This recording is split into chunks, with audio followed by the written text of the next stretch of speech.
ನೀವು cultural activities ಆಗಿರ್ಬೋದು, sports ಅಲ್ಲಿ ಆಗಿರ್ಬೋದು, ತುಂಬಾ ಇಂಟ್ರೆಸ್ಟ್ ಕೊಟ್ಟು ಆಡ್ತಿರೋದ್ರಿಂದ ಈಗ IPL ಸೀಸನ್ ನಡೀತಾ ಇದೆ. IPL ಮೇನಿ ಆಗಿರೋದ್ರಿಂದ RCB ಈಗಾಗಲೇ ಟಾಪ್ 1 ಸ್ಥಾನಕ್ಕೂ ಬಂದಿದೆ.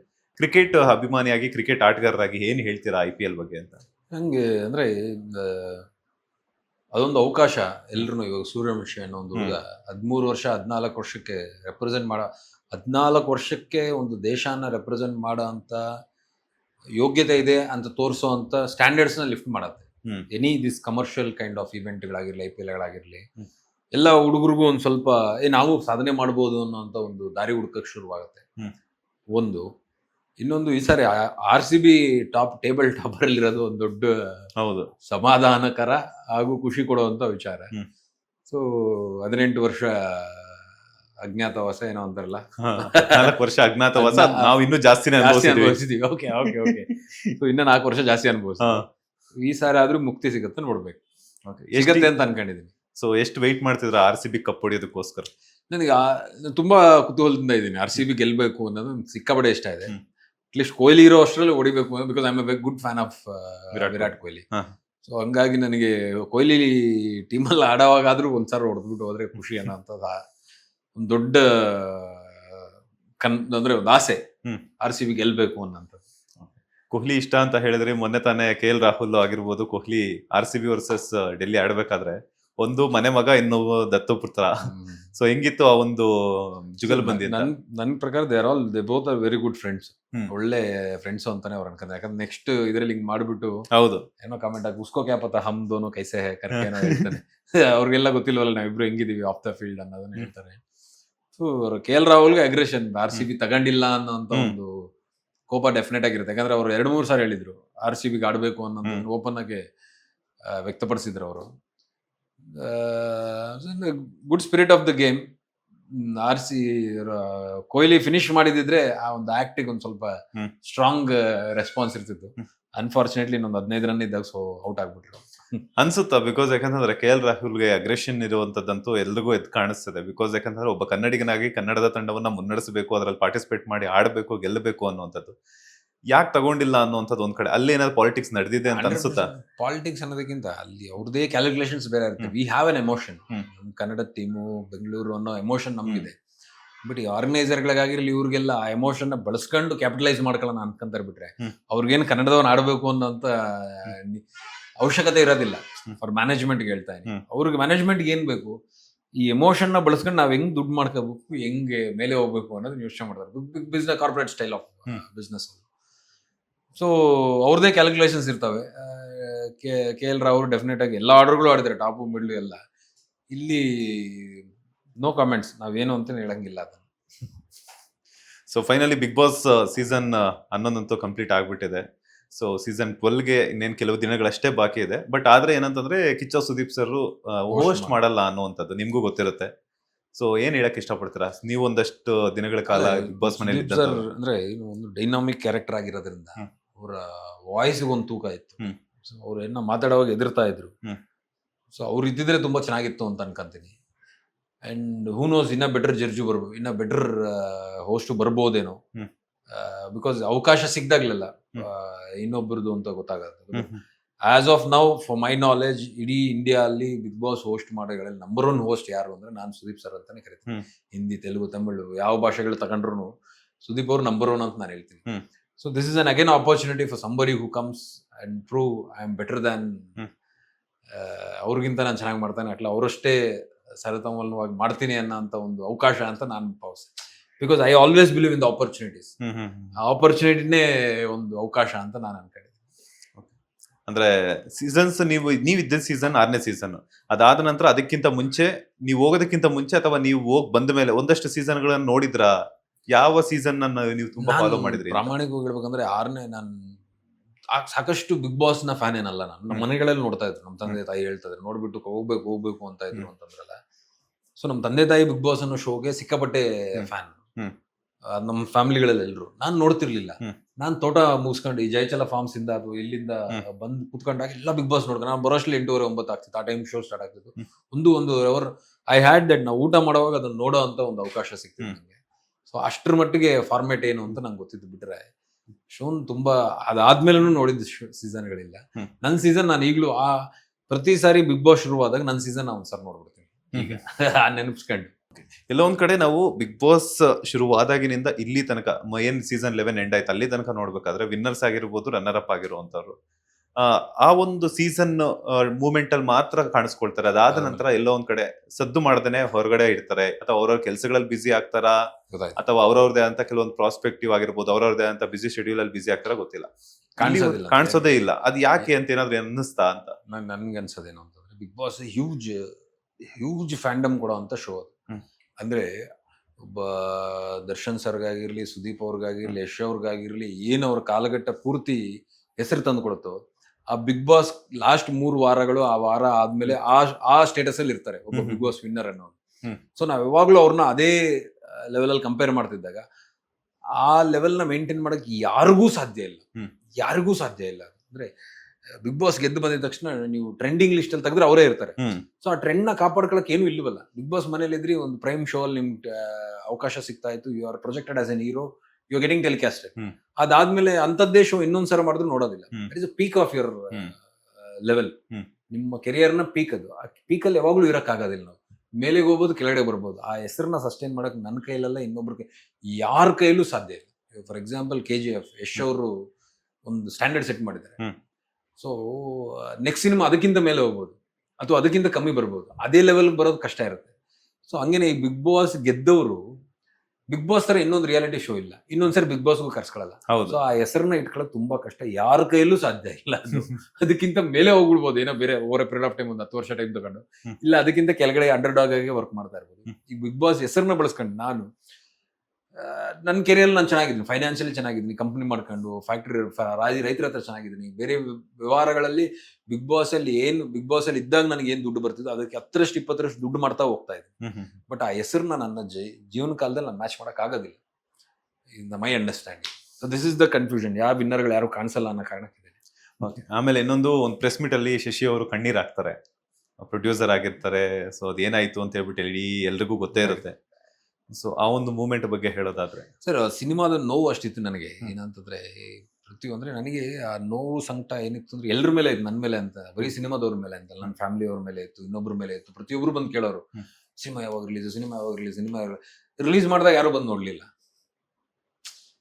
ಕುಟುಂಬದಸ್ಥರು ನೋಡ್ಲಿಲ್ಲ, ಇನ್ನೊಬ್ರು ಸ್ನೇಹಿತರುಗಳು ನೋಡ್ಲಿಲ್ಲ. ಯಾರನ್ನ ಕೇಳಿದ್ರೆ ಅವ್ರದೇ ಆದಂತ ಬಿಸಿ. ನಮ್ ಈ ಬಟ್ಲಳ್ಳಿಲಿ ಹಾಕಿದ್ದೆ ನಮ್ಮ ಸಿನಿಮಾ, ಇಲ್ಲಿ ರಿಲೀಸ್ ಮಾಡಿಸಿದ್ದೆ, 2 ವಾರ ಓಡಿಸಿದೆ, ಇಲ್ಲಿ ಟಿಕೆಟ್ ಹಾಕೊಂಡಿಲ್ಲ, ಬಂದು ನೋಡಿ ಅಂತ. ಸೊ ಅದೇನಾಗುತ್ತೆ, ಆ ಫೈಟ್ ಇತ್ತಲ್ಲ, ಅಷ್ಟು ಸುಲಭವಾದ ಫೈಟ್ ಅಲ್ಲ ಸರ್. ಮಿಡಲ್ ಕ್ಲಾಸ್ ಇಂದ ಬಂದು ಸುಮಾರು 2,48,00,000 2.47 crore cumulatively mine and my friends money. I am sole responsible for it. But ನಮ್ಮೆಲ್ಲರದ್ದು ಸೇರಿಸಿ ರೆಸ್ಪಾನ್ಸಿಬಲ್ ನಾನು ಅಂತಂದ್ರೆ, I was centre of attraction ಅಲ್ಲ. ಸಿನಿಮಾ ದುಡ್ಡು ಹಾಕಕ್ಕೆ, ರಿಲೀಸ್ ಆಗಕ್ಕೆ ನಾನೇ ಮೇಜ್ ಕಾರಣ. ಸೊ ಮೇಜರ್ ಮನಿ ನಮ್ದಿತ್ತು. ಸೊ ಹಿಂಗೆಲ್ಲ ಇದ್ದಾಗ ಆ ನೋವು ಹಂಗಾಗ್ಬಿಡುತ್ತೆ. ಇಷ್ಟೆಲ್ಲ ಮಾಡಿ ಹಿಂಗೆಲ್ಲ ಮಾಡಿ ಏನೂ ನಡೀತಿಲ್ವಲ್ಲ, ಏನೂ ಆಗ್ತಿರ್ಲಿಲ್ಲ. ಪ್ರೆಸ್ ಮೀಟಿಗೆ ಎಲ್ಲಾರನ್ನೂ ಕರೆದಿದ್ದೆ, ಸಾಕಷ್ಟು ಜನ ಬಂದಿರ್ಲಿಲ್ಲ ಸೆಲೆಬ್ರಿಟಿಗಳು. ಆ ಒಂದು ಯಾರು ಒಬ್ಬನೇ ನಿಂತ್ಕೊಂಡ್ಬಿಟ್ಟಿದ್ನಲ್ಲ ಅನ್ನೋ ಒಂದು ಸಂಕಟದಲ್ಲಿ ಹಾಕಿದ್ ಕಣ್ಣೀರದಷ್ಟೇನೆ. ಇಟ್ಸ್ ಓಕೆ, ದುಡ್ಡು ಕಳ್ಕೊಂಡ್ವಿ ಅಂತಲ್ಲ, ನಾನು ಅದೇ ಪ್ರೆಸ್ ಮೀಟಲ್ಲಿ ದುಡ್ಡು ಹೋದ್ರೂ ಚಿಂತೆ ಇಲ್ಲ, ಬರೋದು ಹೋಗೋದಿದ್ದು ಅದು ಸೆಕೆಂಡ್ರಿ. ಬಟ್ ಏನ್ ನಾವು ಮಾಡಿದ್ರೆ ಹೋರಾಟಕ್ಕೆ ನ್ಯಾಯ ಸಿಗ್ಲಿಲ್ಲ ಅಂತ ಅನ್ಕೊಂಡೆ. 100 ಸೆಂಟ್ರಲ್ ರಿಲೀಸ್ ಮಾಡಿದ್ವಿ ಸರ್ ಶುಕ್ರವಾರ. ಸೋಮವಾರಕ್ಕೆ ತೆಗೆದ್ರೆ ಒಂಥರ, ಭಾನುವಾರಕ್ಕೆ 50 ಥಿಯೇಟರ್ಗೆ ತೆಗೆದುಬಿಟ್ಟವ್ರು. ಯಾರಿಗೆ ಹೇಳ್ಕಂತೀವಿ ಅದನ್ನ? ಸೊ ಆ ಸಂಕಟ ನೋವಿತ್ತು. ಅದಕ್ಕೆ ಈಗ ಯಾರನ್ನ ಫೋನ್ಗಳು ಬಂದ್ರೆ ಎತ್ತಕ್ ಭಯ ಆಗತ್ತೆ ನನಗೆ. ಯಾಕಪ್ಪ ಅಂತ ಇಟ್ಬಿಡ್ತೀನಿ. ಯಾರು ಸೇಲ್ಸ್ ಪರ್ಚೇಸ್ ಮಾಡ್ತಾರೆ, ಡಬ್ಬಿಂಗ್ ರೈಟ್ಸ್, ಅದನ್ನ ಎತ್ತಕ್ಕೆ ಹೋಗಲ್ಲ. ಬಿಡಪ್ಪ, ನಿಮ್ಗೆ ಎತ್ತಿದ್ರು 5 ಲಕ್ಷ 6 ಲಕ್ಷ ಅಂತ ಕೇಳ್ತೀಯ, ನಾನು ಯಾಕೆ ಕೊಡ್ಬೇಕು, ಮನೇಲಿ ಇಟ್ಕೊಂತೀನಿ ನಾನೇ. ಹಿಂಗ್ ಮಾಡ್ದ ಗುರು, ಹಿಂಗ್ ಇಟ್ಕೊಂಡೆ ಗುರು, ಗಂಚಲ್ಲಿ ಇಲ್ಲ ಅಂತ ನಾನು ಅನ್ಕೊಳ್ಳಿ ಅಂತ. ಆ ಒಂದು ಪಾಠದಿಂದ ಶಶಿ ಅವರು ಏನ್ ಕಲಿತ್ರು ಅಂತ ಸರ್, ಯಾರನ್ನ ನಂಬಾರ್ದು ಅನ್ನೋದು ಕಲ್ತ್ಕೊಂಡೆ. ಯಾವುದೇ ನಮ್ಗೆ ಗೊತ್ತಿಲ್ಲದೆ ಇರೋ ಬಿಸ್ನೆಸ್ ನಾವು ಯಾವತ್ತೂ ಕೈ ಹಾಕ್ಬಾರ್ದು ಅಂತ ಗೊತ್ತಾಯ್ತು. ನಮ್ಗೆ ಏನ್ ಗೊತ್ತೋ ಅದನ್ನೇ ಎಕ್ಸ್ಪ್ಯಾಂಡ್ ಮಾಡ್ಕೊಂಡು ಹೋಗೋಣ, ಗೊತ್ತಿಲ್ಲದೆ ಇರೋದು ಕೈ ಹಾಕ್ಬಾರ್ದು. ಇನ್ನೊಬ್ರು ನಂಬ್ಕೊಂಡು ಯಾವ ಬಿಸ್ನೆಸ್ ಮಾಡಬಾರ್ದು. ಅಂಡ್ ನಾನು ಇಲ್ಲಿ ಮೋಸ ಹೋಗಿದ್ದು ಹಂಗೇನೆ. ಯಾರು ಸ್ನೇಹಿತರು, ಒಂದಷ್ಟು ಜನ ಫ್ಯಾಮಿಲಿ, ನಾವು ದುಡ್ಡು ಹಾಕ್ತೀವಿ, ನಾವು ಬಂಡವಾಳ ಹಾಕ್ತೀವಿ ಅಂತ ಬಂದು ಕೊನೆಗೆಲ್ಲ ನನ್ನ ತಲೆ ಮೇಲೆ ಓರ್ಬಿಟ್ಟು ಓಡೋಗ್ಬಿಟ್ರು. ಸೊ ನೋವನ್ನ, ಸಂಕಟನ, ದುಃಖನ ಪಟ್ಟಿದ್ದು ನಾನು. ಫೈಟ್ ಮಾಡಿದ್ ಹಂಗ ಪ್ರೌಡ್ ಫೀಲಿಂಗ್ ಇದೆ ನನಗೆ. ಮೆಹಬೂಬಾ ಅನ್ನೋದ್ರೆ ನಾನು ರಿಲೀಸ್ ಮಾಡಿದೆ ಗುರು ಅನ್ನೋಂತ. ಆ ಪೈಂಟಿಂಗ್ ಹಾಕೋಗೂ ಭಯ ಆಯ್ತಲ್ಲ, ಮೆಹಬೂಬಾ ಅನ್ನೋ ಪೈಂಟಿಂಗ್ ಹಾಕೋದು, ಇವ್ರು ರಿಲೀಸ್ ಆಗುತ್ತೋ ಇಲ್ಲೋ ಅನ್ನೋ ಭಯ. ರಿಲೀಸ್ ಮಾಡಿದ್ದೀನಿ, ಸಿನಿಮಾ ಇದೆ, ನನ್ನ ಹತ್ರ ಇದೆ, ಸಾಕು ನನಗೆ. ಆ ಒಂದು ಕಟೌಟ್ ನಿಲ್ಸಿದ್, ನನ್ನ ಗಾಂಧಿನಗರದಲ್ಲಿ ನನ್ನ ಕಟೌಟ್ ನಾನು ನಿಲ್ಸ್ಕೊಂಡೆ. ಯಾವ ಒಬ್ಬ ಎಲ್ಲಿ ಸರ್ ಒಂದು ಇಂಥ 3 ಕಿಲೋಮೀಟರ್ ಹೋದ್ರೆ ಒಂದು ಆಂಧ್ರ ಬರೋ ಅಂತ ಹಳ್ಳಿಯಲ್ಲಿ ಹುಟ್ಟಿದ ಒಬ್ಬ ವ್ಯಕ್ತಿ ಇಂಡಸ್ಟ್ರಿಗೆ ಬಂದು ಇಂಡಸ್ಟ್ರಿಯಲ್ಲಿ ಸಿನಿಮಾ ಪ್ರೊಡ್ಯೂಸ್ ಮಾಡಿ ರಿಲೀಸ್ ಮಾಡೋದಿದೆಯಾ ಚರಿತ್ರೆ ಅದು ನನ್ನ ಪ್ರಕಾರ. ಅಂದ್ರೆ ಕ್ವಾಲಿಟಿ ಸಿನಿಮಾ ಏನೋ ಬಂದ ಯಾವ ರಿಲೇಷನ್ ದುಡ್ಡು ಎತ್ಕೊಂಡ್ಬಂದು ಏನೋ ಆಗ್ಬಿಟ್ಟ ಅನ್ನೋದು ಯಾವ ಅಕ್ರಮ ದುಡ್ಡಿಲ್ಲ, ಯಾವ ತಲೆ ಹೊಡೆದೆ ಮಾಡಿರೋಂಥದ್ದಲ್ಲ, ಎಲ್ಲ ಕನ್ವಿಕ್ಷನ್ ಅಲ್ಲಿ ಕನ್ವಿನ್ಸ್ ಮಾಡ್ಕೊಂಡು ಎಲ್ಲರನ್ನ ಜೊತೆಗೆ ಸೇರಿಸ್ಕೊಂಡು ಮಾಡಿರೋಂಥ cinema. That is the biggest achievement of my life. Bigg Boss ಗೆದ್ದಿರೋದಕ್ಕಿಂತ ಸಿನಿಮಾ ರಿಲೀಸ್ ಆಗಿರೋ ಖುಷಿ ನಂಗೆ ಜಾಸ್ತಿ ಇದೆ. ಸ್ಯಾಂಡಲ್ವುಡ್ ಜೊತೆಗೆ ಕಾಲಿವುಡ್ಗೂ ಕಾಲಿಟ್ಟಿರೋದ್ರಿಂದ ಸ್ಯಾಂಡಲ್ವುಡ್ ನಟರ ಯಾರ ಜೊತೆ ಸ್ಕ್ರೀನ್ ಶೇರ್ ಮಾಡ್ಕೋಬೇಕು ಅನ್ನುವಂತ ಆಸೆ ಇದೆ ಮುಂದಿನ ದಿನಗಳಲ್ಲಿ? Any for now I am eagerly interested ಯಾವುದೇ ಒಬ್ಬ ಸ್ಟಾರ್ ಜೊತೆಗೆ ಆಕ್ಟ್ ಮಾಡಬೇಕು ಅನ್ನೋಂಥ ಆಸೆ ಇದೆ ನನಗೆ. ಯಾವ ಕ್ಯಾರೆಕ್ಟರ್ ಅಥವಾ ಸಪೋರ್ಟಿಂಗ್ ಕ್ಯಾರೆಕ್ಟರ್ಗಳು ದೊಡ್ಡ ಸಿನಿಮಾಗಳಲ್ಲಿ ಮಾಡಬೇಕು ಅನ್ನೋಂಥ ಆಸೆ ಇದೆ. ನಂಗೆ ಸುಮಾರು ಜನ ಬರ್ತಾರೆ ಹೀರೋ ಆಗಿ ಮಾಡಿ ಹಂಗೆ ಮಾಡಿ. ಫಸ್ಟ್ ಕೇಳ ಪ್ರೊಡ್ಯೂಸರ್ ಇದ್ದಾರೆ ಸರ್, ಅವ್ರಿಗೇನಂದ್ರೆ ನಾನು ಶಶಿ ಪ್ರೊಡ್ಯೂಸ್ ಮಾಡ್ತಾನೆ ಅನ್ನೋ ಒಂದು ಕಾರಣಕ್ಕೆ ನಾನು ಹೇಳ್ಬಿಡ್ತೀನಿ, ನಾನು 50 ಪೈಸೆ ಬಂಡವಾಳ ಹಾಕಲ್ಲ, ಆ ಕಂಟೆಂಟ್ಗೆ ಬಂದು ಕೂತಾರಲ್ಲ ತಲೆಗೆ ಹಾಕಲ್ದಿಲ್ಲ, ಬರಂಗಿದ್ರೆ ಬನ್ನಿಲ್ಲ ದಯವಿಟ್ಟು ಬರಬೇಡಿ ಅಂತ ಹೇಳ್ಬಿಟ್ಟು. I am not pleasing side, ನಾವು ಅದು ಮಾಡ್ಬಿಟ್ಟು ಹಿಂಗೆ ಆಗ್ಬಿಡ್ಬೇಕು ಇನ್ನೇನೋ ಮಾಡಬೇಕು ಅನ್ನೋ ಪ್ಲೀಸಿಂಗ್ ಸೈಡಲ್ಲಿ ನಾನು ಖಂಡಿತವಾಗ್ಲೂ ಇಲ್ಲ. ನಾನು ಐ ಡಿಸೈಡೆಡ್ ಯಾವ್ದು ಒಂದು ಒಳ್ಳೆ ಸಿನಿಮಾಲಿ ಒಳ್ಳೆ ಪಾತ್ರ ಕೊಟ್ಟು, ಒಳ್ಳೆ ಹೀರೋ ಪಾತ್ರ ಸಿನಿಮಾಗಳಲ್ಲಿ ಪಾತ್ರ ಯಾವುದೋ ಒಂದು ಸಿನಿಮಾ ಮಾಡ್ತಾ ಇದ್ದ ಪಾತ್ರ ಕೊಡಿ ನಾವು ಮಾಡೋದಿಲ್ಲ. ಬಿಕಾಸ್ ನಂಗೆ ಗೊತ್ತು ಸಿನಿಮಾಗಳು ಎಲ್ಲಿ ಎಂಡ್ ಆಗ್ತವೆ ಅಂತ. ಅಲ್ಲಿಂದ ಹೋಗಿ ನಾವು ಟೈಮ್ ವೇಸ್ಟ್ ಮಾಡ್ಕೊಂಡ್ ಬರ್ತೀವಿ ಬಿಟ್ರೆ ಏನೋ ಮಾಡೋಂಥದ್ದಿಲ್ಲ. I am waiting for it, ಒಂದು ಆಪರ್ಚುನಿಟಿ. ಇಲ್ಲ ಅಂತಂದ್ರೆ ಇನ್ನೊಂದು 10-15 ವರ್ಷ ಬಿಟ್ಕೊಂಡು ನಾನೇ ಮತ್ತೆ ಪ್ರೊಡ್ಯೂಸ್ ಮಾಡ್ತೀನಿ, ಮತ್ತೆ ಕಮ್ ಬ್ಯಾಕ್ ಮಾಡ್ತೀನಿ. 100 ಕೋಟಿ ಓಡಿ ಆದ್ಮೇಲೆ ಯಾವ್ದಾದ್ರು ಸ್ಟಾರ್ ನಟನೆಗೆ ಪ್ರೊಡ್ಯೂಸ್ ಮಾಡುವಂತ ಅವಕಾಶ ಸಿಕ್ಕಿದ್ರೆ? ಅವಶ್ಯಕತೆ ಇಲ್ಲ. ಸಿನಿಮಾಲ್ ದುಡ್ಡು ಮಾಡೋ ಅವಶ್ಯಕತೆ ಇಲ್ಲ. ಸಿನಿಮಾಲ್ ಬಂದು ದುಡ್ಡು ಕಳ್ಕೊಂತಾರೆ ಬಿಟ್ರೆ ಯಾರು ದುಡ್ಡು ಮಾಡಕ್ ಸಾಧ್ಯನೇ ಇಲ್ಲ. ಅದು ಅಸಾಧ್ಯದ ಕೆಲಸ. ಸಿನಿಮಾಲ್ಲೇ ನೀವು ತೊಡಗಿಸ್ಕೊಂಡು ಸಿನಿಮಾನೇ ಜೀವನ ಕಟ್ಕೊಂಡಾಗ ಒಂದ್ ಸರ್ಟೆನ್ ಪೀರಿಯಡ್ ಆದ್ಮೇಲೆ ಏನಾದ್ರು ದುಡ್ಡು ಮಾಡಬಹುದು ಬಿಟ್ರೆ, ಪ್ರೊಡ್ಯೂಸ್ ಮಾಡಬಹುದು ಬಿಟ್ರೆ 100% ಸಿನಿಮಾದಲ್ಲಿ ದುಡ್ಡು ಹಾಕಿ ದುಡ್ಡು ತೆಗಿಯಕ್ ಸಾಧ್ಯನೇ ಇಲ್ಲ. If you don't belong there. ಯಾರು ಶಿವರಾಜ್ ಕುಮಾರ್ ಸರ್ ಅವ್ರ ಮಕ್ಕಳು ಮಾಡ್ತಾ ಇರ್ಬೋದು, they have that proximity, they have that privilege. ಕ್ಯಾಮ್ರಾಗಳಿರ್ತಾವೆ, ಲೈಟ್ಗಳಿರ್ತಾವೆ, ಸ್ವಂತ ಲೈಟ್ಗಳು ಹೋಗಿ ಶೂಟ್ ಮಾಡ್ಕೊಂಡ್ ಬರ್ತಾರೆ. ಯಾವ್ದೋ ಒಂದು ಶೋ ಕರೆದಿದ ತಕ್ಷಣ ಅವ್ರ ತಂದೆಯವ್ರು ಬಂದು ಒಂದು ಮೈಕ್ಸ್ ಒಂದು ಪ್ಲಾಟ್ಫಾರ್ಮ್ ಕ್ರಿಯೇಟ್ ಆಗ್ಬಿಡುತ್ತೆ. ಬಟ್ ಹೊಸಬ್ರಿಗೆ ಹಂಗಲ್ಲ, ತುಂಬಾ ಕಷ್ಟ. ನೀವು ಸುಮಾರು 1,000 ಸಿನಿಮಾ ರಿಲೀಸ್ ಆಗಿರೋ, ಶೂಟಿಂಗ್ ಆಗಿರೋ ರಿಲೀಸ್ ಆಗಕ್ಕೆ ಒದ್ದಾಡ್ತಾ ಇದ್ದಾರೆ. 1,000 ಸಿನಿಮಾ, ಅಷ್ಟು ತಮಾಷೆ ಅಲ್ಲ ಇಂಡಸ್ಟ್ರಿ ಅನ್ನೋದು. ಓ ಮೈ ಗಾಡ್, ತಿನ್ಕೊಂಡ್ಬಿಡ್ತಾರೆ, ಕಬಳಿಸ್ಕೊಂಡು ಹಾಕ್ಬಿಡ್ತಾರೆ. ಅಂದ್ರೆ ಮುಂದಿನ ದಿನಗಳಲ್ಲಿ ಪ್ರೊಡ್ಯೂಸರ್ ಆಗೋದು ಡೌಟೇ ಅಂತ ಅನ್ಸುತ್ತೆ? ಡೌಟೇ ಇಲ್ಲ, 100% ಕ್ಲಾರಿಟಿಯಿಂದ ಇಲ್ಲ, ಆಗೋದೇ ಇಲ್ಲ. 100% ಆಗಲ್ಲ. ನನಗೇನೋ ಒಂದು ಆಯ್ತು ಬಿಡುಗರು ಏನೋ ಮಾಡ್ಬೇಕು ಅಂತ ಅನ್ಕೊಂಡ್ರೆ ಏನೋ ಮಾಡ್ಬೋದೇನೋ ಬಿಟ್ರೆ ನನ್ನನ್ನು ನಾನು ಹಾಕೊಂಡು ಇನ್ ಯಾರನ್ನ ಹಾಕೊಂಡು ನಾವು ಮಾಡೋದಿಲ್ಲ. ಅವ್ನ ಅವಶ್ಯಕತೆ ಅಂತ. ಮೆಹಬೂಬಾ ಅಷ್ಟರ ಮಟ್ಟಿಗೆ ಒಂದು ಪಾಠವನ್ನ ಕಲ್ಸ್ಕೊಟ್ಟಿದ್ದಾರೆ. 100%. ಮೆಹಬೂಬಾ ಅನ್ನೋದು ನನಗೆ ಫೈನಾನ್ಷಿಯಲ್ ಸ್ಟ್ರೆಸ್ಗಿಂತ ಈ ಮೆಂಟಲ್ ಸ್ಟ್ರೆಸ್ ಜಾಸ್ತಿ ಕೊಟ್ಬಿಡಿದೆ. Financial stress was unaccepted. ಆಯ್ತು, ಹಿಂಗ್ ಸ್ಟಾಕ್ ಇದ್ರೆ ಇಷ್ಟು ಹೋಗುತ್ತೆ ಕ್ಲಾರಿಟಿ ಇತ್ತು, ಡೇ 1 ಇತ್ತು. ಆ ಮೆಂಟಲ್ ಸ್ಟ್ರೆಸ್ ಇದೆ ಅಲ್ಲ, ನಮ್ಮವ್ರು ಬಂದು ತುಳಿದಿದ್ದು, ನಮ್ಮವ್ರು ಬಂದು ನಮ್ಮನ್ನ ಅಂದಿದ್ದ ಮಾತುಗಳು, ನಂಬ್ಕೊಂಡಿದ್ದವ್ರು ಬಂದು ಟೈಮಿಗೆ ಬಂದು ಕೈ ಹಿಡಿದೇ ಇದ್ದಿದ್ದು, ಆ ಮೆಂಟಲ್ ಸ್ಟ್ರೆಸ್ ಇದೆ ಅಲ್ಲ, ತುಂಬಾ ಚೆನ್ನಾಗಿದೆ. ಹಂಗಾಗಿ ಯಾವ್ದೋ ಸಿನಿಮಾಗೆ ಆ ಮೆಹಬೂಬಾಗ್ ಸಂಬಂಧಪಟ್ಟ ಫೋನ್ಗಳು ಬಂದು ನಾನು ಭಯ ಪಡ್ತೀನಿ. ಒಂದು ನಡ್ಕ ಆಗ್ಬಿಡುತ್ತೆ, ಬೇಕಾಗಿ ಆ ಟ್ರೋಮಾಗ ಹೋಗ್ಬಿಡ್ತೀವಿ, ಅಲ್ಲಿಗೆ ಹೋಗ್ಲೇಬಾರದು ಗುರು ಅನ್ನೋದು, ಮುಂದೆ ಹೋಗೋಣ ಅಂತ. ಆಕ್ಟಿಂಗ್ ಚಾನ್ಸಸ್ ಸಿಕ್ಕಿದ್ರೆ ಮಾಡ್ತಾರೆ, ಬಟ್ ಪ್ರೊಡ್ಯೂಸ್ ಅಂತೂ ಮಾಡಲ್ಲ. ಓಕೆ, ಈಗ ಒಂದು ರ್ಯಾಪಿಡ್ ಫೈರ್ ಇರುತ್ತೆ ಸ್ಯಾಂಡಲ್ವುಡ್ ನಟರ ಬಗ್ಗೆ. ಮಾಡರ್ನ್ ರೈತ ಶಶಿ ಅವರ ಮಾತು ಏನಿರುತ್ತೆ ಅಂತ? ಸೂಪರ್, ನನಗೇನು ಗೊತ್ತಿಲ್ಲ. ಒನ್ ವರ್ಡ್ ಆನ್ಸರ್ ಅಥವಾ ಅವ್ರ ಬಗ್ಗೆ ಏನಾದ್ರು ಹೇಳೋದಾದ್ರೆ? Hat-trick hero Shivanna. Energy. Power star Puneeth Rajkumar. Power. Kichcha Sudeep ಅವರು. Dynamic. Challenging star Darshan. King. Yash is an inspiring personality. ನನಗೆ ಸಿಕ್ಕಾಪಟ್ಟೆ ಇಷ್ಟ ಮನುಷ್ಯ. ಫಾರ್ ಹೆಂಗ್ ಬದುಕಬೇಕು ಅನ್ನೋದು ತೋರಿಸ್ಕೊಡ್ತಾನೆ. ಹಿಂಗ್ ಹೇಳ್ಬಿಟ್ಟು ಮಾಡ್ಬೇಕು ಅಂತ. ಹಿಂಗ್ ನಾನು 100 ಕೋಟಿ ಅಂತ ಏನಕ್ಕೆ ಹೇಳ್ತೀನಿ, ಅಥವಾ ಏನೋ ಬಿಸ್ನೆಸ್ ಅಂತ ಏನಕ್ಕೆ ಹೇಳ್ತೀನಿ, ನಂಗೆ ಆ ಇನ್ಸ್ಪಿರೇಷನ್ ಅಲ್ಲಿ ಡ್ರಾ ಆಗಿರೋದು. ಹೊಡಿತೀನಿ ನೋಡು ಸ್ಟಾರ್, ನಾನು ನ್ಯಾಷನಲ್ ಮಾತಾಡೋ ಥರ ಮಾಡ್ತೀನಿ ಅಂತ ಹೇಳ್ಬಿಟ್ಟು ಮತ್ತೆ ಮಾಡ್ತಾರಲ್ಲ, ನಂಗೆ ಅದು ಇಷ್ಟ. ಸೊ ಹಂಗಾಗಿ. ಧ್ರುವ ಸರ್ಜಾ ಅವರು. ನಂಗೆ ಒಳ್ಳೆ ಸ್ನೇಹಿತ, ಬ್ರದರ್. ನಂಗೆ ಒಂದ್ ಯಾರೋ ಒಬ್ಬ ಆಕ್ಟರ್ ಹಿಂಗ್ ಮೆಸೇಜ್ ಹಾಕಿದ ತಕ್ಷಣ ರಿಪ್ಲೈ ಮಾಡ್ತಾರಂದ್ರೆ ಅವ್ರು, ನಂಗೆ ಆ ಖುಷಿ ಇದೆ. Daali Dhananjay. Is an brother friendly. ನಾನು ಅವ್ರ ಜೊತೆ ಸಿನಿಮಾ ಮಾಡಿರೋದ್ರಿಂದ ಸೂಪರ್ ಪರ್ಸನಾಲಿಟಿ, ಸಿಕ್ಕಾಪಟ್ಟೆ ಕೂಲ್ ಆಗಿರ್ತಾರೆ. ಅಂದ್ರೆ ಬಾಯ್ ನೆಕ್ಸ್ಟ್ ಡೋರ್ ಅಂತ, ಏನು ಸ್ಟಾರ್ ಅಂತ ಅನ್ಸೋದಿಲ್ಲ, ಆರಾಮಾಗಿ ಜೊತೆಗೆ ಜೆಲ್ ಹಾಕೊಂಡು ಹೋಗ್ತಾರೆ. ದುನಿಯಾ ವಿಜಯ್ ಅವರು. ದುನಿಯಾ ವಿಜಯ್ ಅವರು, ನಾವು ನಾಗರಹೊಳೆಗೆ, ನನ್ನ ಫ್ರೆಂಡ್ DYRF ಅಲ್ಲಿ, ಸೊ ನಾಗರಹೊಳೆಗೆ ಅವ್ರು ಬರ್ತಿರ್ತಾರೆ ಅಲ್ಲಿ ಪೂಜೆ ಮಾಡಿಸ್ಕೊಳಕ್ಕೆ. ನಾವು 2 ಸಾರಿ ಅಲ್ಲಿ ಭೇಟಿ ಮಾಡಿದ್ದೀನಿ. Very down to earth and very humble, down to earth person. And again at prune again inspiring personality ಅಂತಾನೆ ತಗೋಬಹುದು. ಈಗ ಒಂದ್ಸಾರಿ ಹಿಂಗ್ ತಿರುಗಿ ನೋಡೋ ತರ ಮಾಡಿದ್ರು ಬೇರೆ ಭಾಷೆಗಳಲ್ಲಿ. ಹಿಂಗ್ ನೋಡಿ ಪೂರಿ ಜಗನ್ನಾಥ್ ಅವ್ರ ಜೊತೆ ಮಾಡ್ತಾವ್ರೆ, ಹಿಂಗ್ ತಿರುಗಿ ನೋಡೋ ತರ ಮಾಡಿದ್ರು. ಇನ್ಸ್ಪಿರೇಷನ್, ಅವ್ರನ್ನು ಇನ್ಸ್ಪೈರ್ ಆಗಿ ತಗೋಬಹುದು. ಕಮ್ ಬ್ಯಾಕ್ ಮಾಡಕ್ಕೆ, come back king. Super, come back king ಅವರು. ಕಮ್ ಬ್ಯಾಕ್ ಹೆಂಗ್ ಬಂದ್ ನೋಡಿ, ಸ್ಟ್ರಾಂಗ್ ಆಗಿ ಬಂದ್ರು. ಫೈನಲಿ ನಿಮ್ಮ ಅಭಿಮಾನಿಗಳಿಗಾಗಿರ್ಬೋದು, ಕರ್ನಾಟಕ ಜನತೆಗೆ ಶಶಿ ಅವ್ರು ಏನು ಹೇಳ್ತಾರೆ ಅಂತ? ನಾನು let us all be more responsible. ನಾವೇನೇನು ಅನ್ಕೊಂತೀವಿ ಎಲ್ಲ ಕನಸುಗಳನ್ನ ನೆನಸು ಮಾಡ್ಕೊಳ್ಳೋಣ. ನಮ್ಮ ಯೋಗ್ಯತೆಯಲ್ಲಿ ಏನಿದೆಯೋ ಅದು ನಾವು ಆಗ್ತೀವಿ. ಸೊ ನಮ್ಮ ಯೋಗ್ಯತೆನ ಹೆಚ್ಚಿಸ್ಕೊಳ್ಳೋ ಪ್ರಯತ್ನ ಮಾಡೋಣ. We all become what we deserve. Let us all desire more.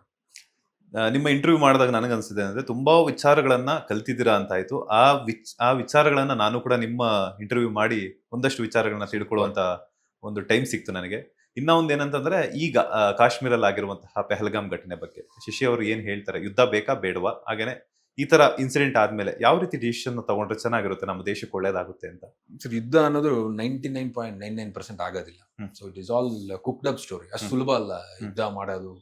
ನಾವು ನಮ್ಮ perspective India is very strong, Pakistan is nothing ಅಂತ ಅನ್ಕೊಂತೀವಿ. But these are not the only governing factors. ಈ ಸೆಂಟರ್ ನಮ್ದು ಏಷ್ಯಾ ಅಂತ ಒಂದಿರುತ್ತೆ. ಆ ಏಷ್ಯಾ ಬ್ಯಾಂಕ್ಗಳಿಂದ ಸಾಲ ತಗೊಂಡಿರ್ತೀವಿ. ಅವ್ರು ಹೇಳಿದ್ದನ್ನು ನಾವು ಕೇಳಬೇಕಾಗತ್ತೆ. ವರ್ಲ್ಡ್ ಬ್ಯಾಂಕ್ ಅಂತಂದಿರುತ್ತೆ. ವರ್ಲ್ಡ್ ಬ್ಯಾಂಕ್ ಇಂದ ಸಾಲಗಳು ತಗೊಂಡಿರ್ತೀವಿ. ಅವ್ರು ಹೇಳಿದ್ದನ್ನು ಕೇಳಬೇಕಾಗತ್ತೆ. ಇಲ್ಲಿ ನಮ್ಮ ವ್ಯೂ, ನಮ್ಮ ಪರ್ಸೋನಾ ಆಫ್ ಥಾಟ್ ಏನಿರುತ್ತೆ, ಇಲ್ಲಿ ಪಾಕಿಸ್ತಾನ ನೀಚವಾದ ದೇಶ, ಹಿಂಗ್ ಮಾಡ್ಬಿಡುತ್ತು, ಹಂಗ್ ಮಾಡ್ಬಿಡ್ತು, ಅವೆಲ್ಲ ಸತ್ಯ ನಮ್ಗೆ ಅಲ್ಲಿ. ಬಟ್ ನಾವು ನೋಡಿರುವ ಕೋಣೆನೇ ಕರೆಕ್ಟು ಅನ್ಕೊಳ್ಳೋಂಥದ್ದು ತಪ್ಪಾಗ್ಬಿಡುತ್ತೆ. ಅಂದ್ರೆ ಯುದ್ಧ ಬಂದ್ಬಿಡುತ್ತೆ, ಯುದ್ಧ ಆಗ್ಬಿಡುತ್ತೆ ಅನ್ನೋಂಥದ್ದಲ್ಲ.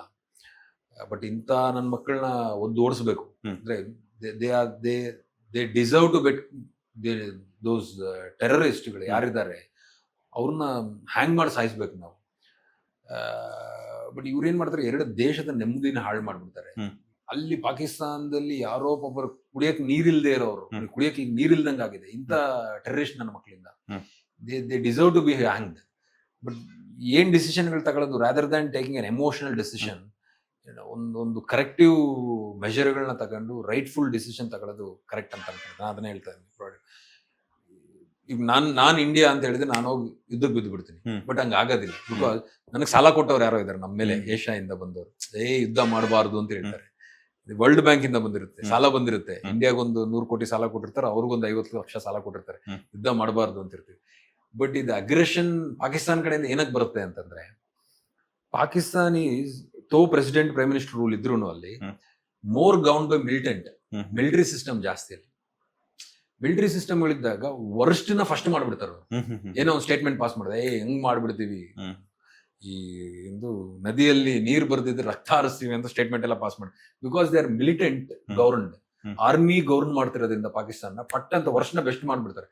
ನಮ್ಮಲ್ಲಿ ನಾವು ಒಂದ್ ಸ್ವಲ್ಪ ಕನ್ಸರ್ವೇಟಿವ್, ರಿಸರ್ವ್ಡ್ ಆಗಿರೋದ್ರಿಂದ ಏನು ಮಾಡೋದಕ್ಕೂ ಯೋಚನೆ ಮಾಡ್ತಾ ಹೋಗ್ತೀವಿ. ಶೋರ್ ಮೋದಿ ಏನು ಆತರ ಇಲ್ಲ, ಲಿಟಲ್ ಅಗ್ರೆಸಿವ್ ಇದ್ದಾರೆ ಮನುಷ್ಯ. ಸೊ ಹಂಗಾಗಿ ಈಗ ಒಂದ್ ಸ್ವಲ್ಪ ಭಯ ಬರ್ತಾ ಇದೆ. ಬಟ್ ಈ ಮಿತ್ತೆಲ್ಲ ಸುಳ್ಳು ಅಂತ ನಾನು ಅನ್ಕೊಂಡಿದ್ದು, ಯುದ್ಧ ಆಗೋದಿಲ್ಲ. ಆದ್ರೆ ಇಬ್ಬರಿಗೂ ಎಕನಾಮಿಕಲ್ ತುಂಬಾ ಲಾಸ್ ಆಗುತ್ತೆ. ಇಂಥ ನನ್ನ ಮಕ್ಕಳನ್ನ ಏನ್ ಮಾಡ್ಬೇಕಂತ, ಅವ್ರನ್ನ the terrorist should be hanged. ಅವ್ರು ಹಿಡ್ಕೊಂಡು ನಮ್ಮ ದೇಶಕ್ಕೆ ತಗೊಂಬಂದು ರೋಡಲ್ಲಿ ಕಲ್ಲು ಹೊಡೆದು ಸಾಯಿಸ್ಬೇಕಿಂತ ನನ್ನ ಮಕ್ಕಳನ್ನ ಅಂತ ನಾನು ಅನ್ಕೊಂತ. ನನ್ನ ಕಲ್ಲು ಫಸ್ಟ್ ಆಗಿರುತ್ತೆ. ಅವ್ನು ಯಾವನ್ನ ಹೊಡೆದವನು ಯಾವನು ಗನ್ನಿಟ್ಕೊಂಡ್ ನನ್ನ ಕಲ್ಲು ಫಸ್ಟ್ ಆಗಿರುತ್ತೆ. ಓಕೆ, ಏನೆಲ್ಲ ಲಾಸಸ್ ಆಗಬಹುದು ಅಂತ ಬಿಕಾಸ್ ಹೇಳ್ತಾ ಇದ್ರಿ ನೀವು ಆಗ್ಲೇನೆ.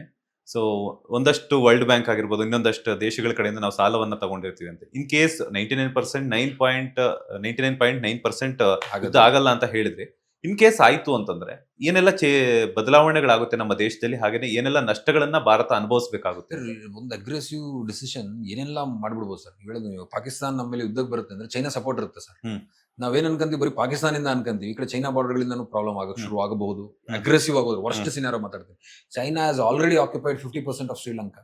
ನಾವು ಮೊನ್ನೆ ಶ್ರೀಲಂಕಾಗೆ ಹೋದಾಗ ಕೊಲಂಬೋ ಫೋರ್ಟ್ ಅಲ್ಲಿ ಅರ್ಧ ಅವ್ರ ಫೈನಾನ್ಷಿಯಲ್ ಬರ್ಡನ್ ಇದ್ದಾಗ ಚೈನಾ ಹ್ಯಾಸ್ ಆಕ್ಯುಪೈಡ್. ನಿಮ್ಗೆ ಈ ಕಡೆಯಿಂದ ಫೈಟ್ ಆಗೋಕ್ಕೂ ಶುರು ಆಗ್ಬೋದು. ವರ್ಸ್ಟ್ ಮಾತಾಡ್ತಾ ಇದೆ. So India is a very good nation, very secured nation ಅನ್ನೋಂಥದ್ದೇನಿಲ್ಲ. ನಮ್ಮ ಮೇಲೆ ಎಲ್ರಿಗೂ ಕಣ್ಣಿದೆ. ಈಗ ಅಲ್ಲಿ ಟ್ರಂಪ್ ಬಂದಿರೋದ್ರಿಂದ ಅವ್ರಿಗೂ ಮೋದಿಗೆ ಸ್ಲೈಟ್ ಫ್ರೆಂಡ್ಶಿಪ್ ಇರೋದ್ರಿಂದ ಲಿಟಲ್ ಪಾಸಿಟಿವ್ ಸೈಡ್ ಅಂತ ಅನ್ಕೋಬಹುದು. ಬಿಟ್ರೆ ನಮ್ಮ ದೇಶ ನೋಡಿದ್ರೆ ಯಾರಿಗೂ ಆಗೋದಿಲ್ಲ. ಬೆಳೀತಿರೋ ದೇಶ ನೋಡಿದ್ರೆ ಯಾರಿಗೂ ಆಗೋದಿಲ್ಲ. ಚೈನಾ ಆಗಿರುವ ಮೊದಲ ಕಣ್ಣು ಭಾರತದ ಮೇಲೆ. ಭಾರತನ ಹೆಂಗಾದ್ರೂ ಮುಗಿಸ್ಬೇಕು ಅಥವಾ ಏನಾದ್ರೂ ಒಂದು ಇಂಥದೊಂದು ವರ್ಸ್ಟ್ ಸಿನಾರಿಯಲ್ಲಿ ಭಾರತನ ಸದೆ ಬಡಿಬೇಕು ಅಂತ ಹೇಳ್ಬಿಟ್ಟೆ ಶ್ರೀಲಂಕಾ ಆಲ್ರೆಡಿ ಕಾದ್ಕೊಂಡು ಕುತ್ಕೊಂಡಿದೆ. ಆ ಕಡೆ ನೀವು ಟಿಬೆಟ್, ಈ ಯಾವುದೇ ಪ್ರಾಂತ್ಯಗಳು ನೋಡಿದ್ರೆ ಎಲ್ಲೆಲ್ಲಿ ಫೈನಾನ್ಷಿಯಲ್ ಲಾಸಸ್ ಇದೆಯೋ ಅಲ್ಲೆಲ್ಲ ಫೈನಾನ್ಷಿಯಲ್ ಏಡ್ಗಳು ಕೊಟ್ಕೊಂಡ್ ಬಂದಿದೆ ಚೈನಾ. ಅರ್ಧ ದೇಶಗಳಲ್ಲಿ ಅಂದ್ರೆ 1,000 ಕೋಟಿ 2,000 ಕೋಟಿ ನಿಮ್ಗೆ ಕೊಟ್ಟು ನಂಗೆ ಒಂದು ಜಾಗ ಕೊಡಿ ಅಂತ ಹೇಳ್ತಾರೆ. ಒಂದು 10,000 ಎಕರೆ 20,000 ಎಕರೆ 9 ವರ್ಷಕ್ಕೆ ಚೈನಾ ಶ್ರೀಲಂಕಾ ಲೀಸ್ಗೆ ಹಾಕೊಂಡಿರಿ ಅಂದ್ರೆ ಅದು ಅವ್ರದ್ದೇ. ಅಲ್ಲಿ ಎತ್ಕೊಂಡ್ಬಂದು ನಿಮ್ ಬ್ಯಾರೆಲ್ ಎತ್ಕೊಂಡ್ಬಂದು ಅಲ್ಲಿಂದ ಶೂಟ್ ಹೊಡೆದ್ರೆ ಇನ್ನೇನ್ ಮಾಡ್ಬೇಕು? ಒಂದು ಲಾಂಚಿಂಗ್ ಪ್ಯಾಡ್ ಸಿಕ್ತು ಅಂದ್ರೆ ಆಯ್ತು ರಿಲ್ಯಾಕ್ಸ್ ಆಗಕ್ಕೆ. Huge losses. It's not like ನಾವೇನ್ ಅನ್ಕೊಂತೀವಿ ಅದಲ್ಲ. ಇಂಟರ್ನ್ಯಾಷನಲ್ ಬಾರ್ಡರ್ಗಳು, ಇಂಟರ್ನ್ಯಾಷನಲ್ ಸೆಕ್ಯೂರಿಟಿ ವಿಚಾರಗಳು ಇವು ಆಗಬಾರ್ದು ಅನ್ನೋ ಕಾರಣಕ್ಕೆ ಇಷ್ಟು ಗವರ್ನಿಂಗ್ ಬಾರ್ಡರ್ಗಳಿದೆ. ಈ ಕಾಮನ್ವೆಲ್ತ್ ಅಂತ ಅನ್ನೋದಿದೆ, ಎಲ್ಲ ಈ ದೇಶಗಳ ಸೇರಿದಂತ ಒಂದು ಯೂನಿಯನ್ ಇರುತ್ತೆ.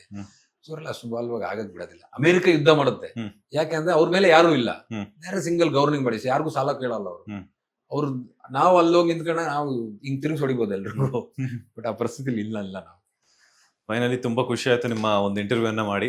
ಫೈನಲಿ ಹೋಮ್ ಟೂರ್ ಸಿಕ್ಕಾಪಟ್ಟೆ ಇಷ್ಟ ಆಯ್ತು. ನಿಮ್ಮ ಹಳ್ಳಿ ವಾತಾವರಣ ಆಗಿರ್ಬೋದು, ಮನೆಯ ವಾತಾವರಣ, ಒಂದು ತುಂಬು ಕುಟುಂಬ ಒಳ್ಳೆದಾಗ್ಲಿ. ನೀವು ಅನ್ಕೊಂಡಿರುವಂತಹ ಗೋಲ್ ಆದಷ್ಟು ಬೇಗ 100 ಕೋಟಿ ರೀಚ್ ಆಗಲಿ, ಮತ್ತೊಮ್ಮೆ ಇಂಟರ್ವ್ಯೂ ಮಾಡುವಂತಹ ಖಂಡಿತ ಒಂದು ಟೈಮ್ ಬರ್ಲಿ ಅಂತ ಹೇಳ್ಬಿಟ್ಟು ಆಶಿಸ್ತೇನೆ. ಒಳ್ಳೆದಾಗ್ಲಿ, all the best. Thank you so much. ಇದಾಗಿತ್ತು ಮಾಡರ್ನ್ ರೈತ ಹಾಗೇನೆ ಬಿಗ್ ಬಾಸ್ ಸೀಸನ್ ಕಂಟೆಸ್ಟೆಂಟ್ ಹಾಗೇನೆ ವಿನ್ನರ್ ಆಗಿದ್ದಂತಹ ಶಶಿ ಅವರ ಹೋಮ್ ಟೂರ್ ಹಾಗೇನೆ ಅವರ ಒಂದಷ್ಟು ಮಾಹಿತಿಗಳನ್ನ ಕಲೆ ಹಾಕುವಂತಹ ಇಂಟರ್ವ್ಯೂ. ಮತ್ತಷ್ಟು ಇಂಟ್ರೆಸ್ಟಿಂಗ್ ಇಂಟರ್ವ್ಯೂಸ್ಗಾಗಿ ಈ ಕೂಡಲೇ ಸಬ್ಸ್ಕ್ರೈಬ್ ಮಾಡಿ ಬಾಸ್ ಟಿವಿ ಕನ್ನಡ. ಧನ್ಯವಾದಗಳು. ಲೇಟೆಸ್ಟ್ ಹಾಗೂ ಇಂಟ್ರೆಸ್ಟಿಂಗ್ ಸುದ್ದಿಗಳಿಗಾಗಿ ಬಾಸ್ ಟಿವಿ ಕನ್ನಡ ಚಾನೆಲ್ನ ಸಬ್ಸ್ಕ್ರೈಬ್ ಮಾಡಿ. ಹಾಗೆಯೇ ಬೆಲ್ ಐಕಾನ್ ಪ್ರೆಸ್ ಮಾಡಿ. ಇದರ ಜೊತೆಗೆ ಫೇಸ್ಬುಕ್, ಇನ್ಸ್ಟಾಗ್ರಾಮ್, ಎಕ್ಸ್ ನಲ್ಲೂ ಮಿಸ್ ಮಾಡದೆ ಫಾಲೋ ಮಾಡಿ.